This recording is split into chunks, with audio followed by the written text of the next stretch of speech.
آپ مفتی طارق مسعود صاحب کو بلا رہے ہیں، یار بلا رہے ہیں، انہوں نے تو ابھی ان کی جو ویڈیو لیک ہوئی جو انہوں نے مجبوراً دوبارہ سے اپلوڈ کرنی پڑی ان کو، اور وہ بھی کٹنگ کے ساتھ، جس میں انہوں نے کہا کہ تیرا باپ آ گیا.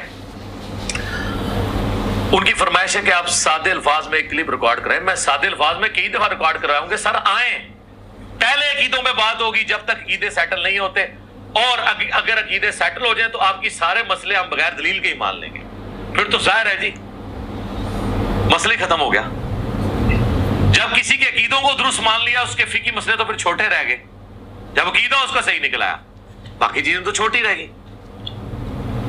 اب اہل تشیع میرے پاس آئے اور مجھے کہیں جی آپ ماتم پہ ہم سے کریں. میں کہوں گا یار ماتم میرا اختلاف نہیں ہے آپ کے ساتھ اتنے بڑے لیول کا.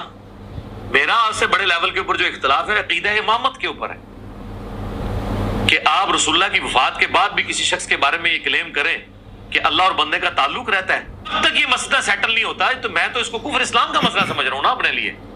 تو یہ بہت بڑا عقیدہ ہے. جب تک میرا آپ کا یہ مسئلہ حل نہیں ہوتا میں آپ سے آگے کسی اور مسئلے میں بات کر ہی نہیں سکتا. بسم اللہ الرحمن الرحیم. السلام علیکم.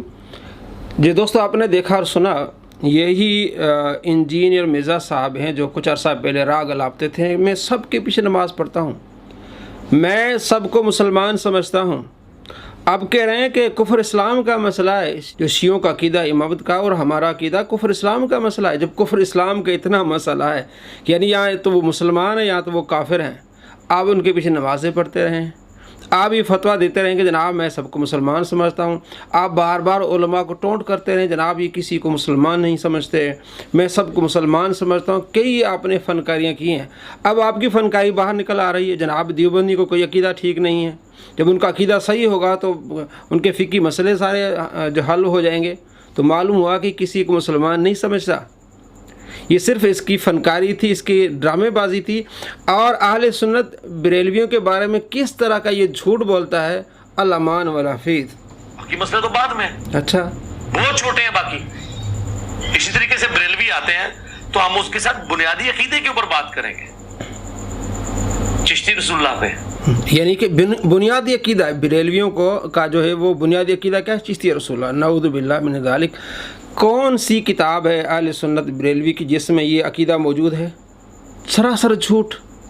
اس لیے میں کہتا ہوں اس صدی کا سب سے بڑا جھوٹا ہے. اور آگے جناب یہ کہے گا مفتی منیب الرحمان صاحب آ جائیں مناظرے کے لیے.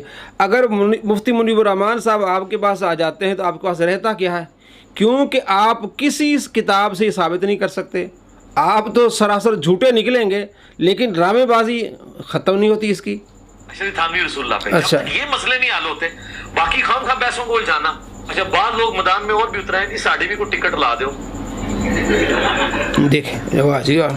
سر ٹکٹ اس کی لگے گی جس کی ویورشپ زیادہ ہوگی، جس کی عوام میں سے ہوگی. باقی فرقوں کا بھی بڑا آنا چاہیے. مفتی منیب صاحب آئیں، میں تیار ہوں. آپ کو چاہیے کہ آپ ایک کلپ ریکارڈ کروائیں، جس طرح آپ نے کہا ہے نا کہ جناب مفتی طارق مسعود تشریف لائیں.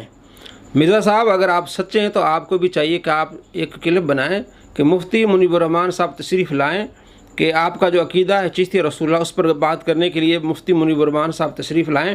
اگر مفتی صاحب سچے ہیں تو میں ہر چیز چھوڑ دوں گا. یعنی مفتی صاحب کو آپ یہ چیلنج دیں کہ جناب آپ کا یہ عقیدہ ہے. اگر مفتی صاحب یہ ثابت کر دیں کہ ہمارا عقیدہ نہیں ہے، آپ کے بقول بریلوی جو ہے 1896 کے بعد پیدا ہوئے ہیں، اس سے پہلے کوئی بریلوی نہیں تھا دنیا میں، اور اس سے پہلے جو مسلمان تھے آپ کہتے ہیں کہ وہ ہم جیسے تھے. تو یہ جو عقیدہ چشتی رسول اللہ کا یا جس کتاب میں موجود ہے وہ 600 سال پہلے کا واقعہ ہے. اہل سنت اس کا رد کرتے ہیں اور جو دوسرے اس کی تعویل کرتے ہیں. کسی نے اس کو عقیدہ نہیں بنایا. اگر آپ سچے ہیں تو مفتی منیب الرحمان صاحب کو چیلنج دیں اور انہیں بلائیں کہ مفتی صاحب آپ تشریف لائیں، آپ کا جو عقیدہ ہے چشتی رسول اس پر بات کریں گے. مرزا آپ کی قبر چوراہے پر بن جائے گی. آپ کے پاس کوئی دلیل نہیں ہے، آپ زندہ مر جائیں گے. اگر آپ واقعی بھی سچے ہیں اور آپ نے ماں کا دودھ پیا ہے تو آپ ایک کلپ بنائیں تاکہ ہم مفتی صاحب کے پاس لے جائیں کہ مفتی صاحب یہ بندہ آپ کو بلا رہا ہے. چونکہ پچھلے مہینے ہماری گفتگو ہوئی مفتی صاحب سے